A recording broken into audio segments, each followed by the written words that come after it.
बिस्मिल्लाहिर्रहमानिर्रहीम। अस्सलाम वालेकुम। मेरा नाम मोहम्मद शुएब अकरम है। मैं कम्युनिकेशन ऑफिसर हूँ पंजाब एड्स कंट्रोल प्रोग्राम में। आज हम बात करेंगे एचआईवी की मिथ्स के बारे में।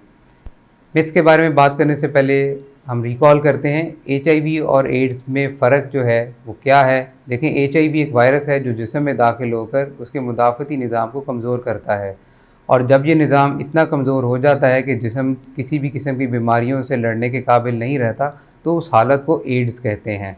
एचआईवी फैलने के तरीक़ों में अनसेफ सेक्स है, इसीलिए कहते हैं कि कुर्बत के ताल्लुकात को हमेशा शरीक हयात तक महदूद रखें, क्योंकि मल्टीपल सेक्सुअल पार्टनर्स के नतीजे में एचआईवी फैलने का ख़तरा ज़्यादा है। इसी तरह एक एचआईवी पॉजिटिव खातून से पैदा होने वाले बच्चे में जो है एचआईवी मुंतकिली का ख़तरा है। इसी तरह ब्रेस्ट फीडिंग के दौरान और ख़ास तौर पर किसी नौमौलूद को किसी दाइया के ज़रिए अगर दूध पिलाना हो और वो एचआईवी पॉजिटिव हो तो बच्चे में एचआईवी ट्रांसमिट हो सकता है। इसके अलावा सिरिंजेस का दोबारा इस्तेमाल, शेव करने वाले आलात का दोबारा इस्तेमाल, नाक कान छिदवाने के पियर्सिंग टूल्स का दोबारा इस्तेमाल भी जो है एचआईवी फैलाने का ज़रिया बन सकता है। इसके अलावा भी मर्दों और ख़वातीन के सैलून में बहुत सी ऐसी आइटम्स होती हैं, जैसे सिज़र्स हैं, कैंचियाँ हैं, मैनीक्योर और पेडिक्योर के आइटम्स हैं जो स्किन से इन टच होते हैं, और इनके अंदर ब्लड लगने से भी एचआईवी फैलने का ख़तरा मौजूद हो जाता है। फिर इसके बाद एक बहुत बड़ी वजह एचआईवी की फैलने की हमारे मुल्क में है वो अताई इलाज करने वाले।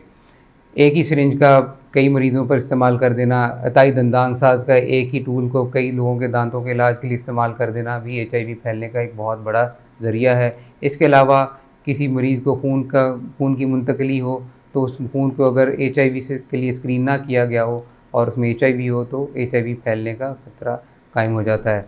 अब हम मिथ्स की तरफ आते हैं। मिथ्स क्या होती हैं? देखें, जब किसी चीज़ की पूरी और मुकम्मल और सही मालूमात नहीं होंगी हमारे पास, तो ख़ुद ब खुद उसकी मिथ्स और तोहमात अपनी जगह बना लेंगी। जब आपको एचआईवी फैलने के तरीके पता हैं तो आपको उनसे बचने के तरीके भी मालूम हो जाएंगे, और जब आपको ये मालूमात पूरी हैं तो एचआईवी की सारी मिथ्स जो है उनको हम तोहमात को दफ़ा किया जा सकता है। मिथ क्या होती है कि एक ऐसी बात जो लोगों के जहन में होती है कि है, लेकिन उसका सच्चाई से कोई ताल्लुक़ नहीं होता। जब एचआईवी की बात करते हैं तो याद रखें कि एचआईवी की बहुत सी मिथ्स हैं। इनमें याद रखें कि एचआईवी जो है हाथ मिलाने से नहीं फैलता है, ये भी एक मिथ है कि हाथ फैलाने से फैलेगा। गले मिलने से एचआईवी नहीं फैलता, कि मच्छर या कीड़े के काटने से एचआईवी मुंतकिल नहीं होता। आप बर्तनों के मुश्तरका इस्तेमाल से, पीने के गिलास और दूसरे जो चीज़ें हैं, अगर आप इकट्ठे बैठ के खाना खाते हैं एचआईवी के मरीज़ के साथ तो आपको एचआईवी मुंतकिल नहीं होगा। इसी तरह सेम टॉयलेट इस्तेमाल करें तो भी नहीं होगा। अगर कोई एचआईवी का मरीज़ आपके करीब मौजूद है और वो खांसता है या छींकता है तो आपको एचआईवी मुंतकिल नहीं होगा। एचआईवी पॉजिटिव पर्सन के पसीने से आपको एचआईवी नहीं होगा। इसी तरह किसी एचआईवी पॉजिटिव पर्सन या पेशेंट की तीमारदारी करने जाएंगे तो भी आपको एचआईवी नहीं होगा। इसके साथ साथ कोई स्विमिंग पूल है, जो पब्लिक स्विमिंग पूल है, तो उसमें भी अगर आप स्विमिंग करते हैं, चाहे उसमें एचआईवी पर्सन भी स्विमिंग करें, तो भी आपको एचआईवी मुंतकिल नहीं होगा।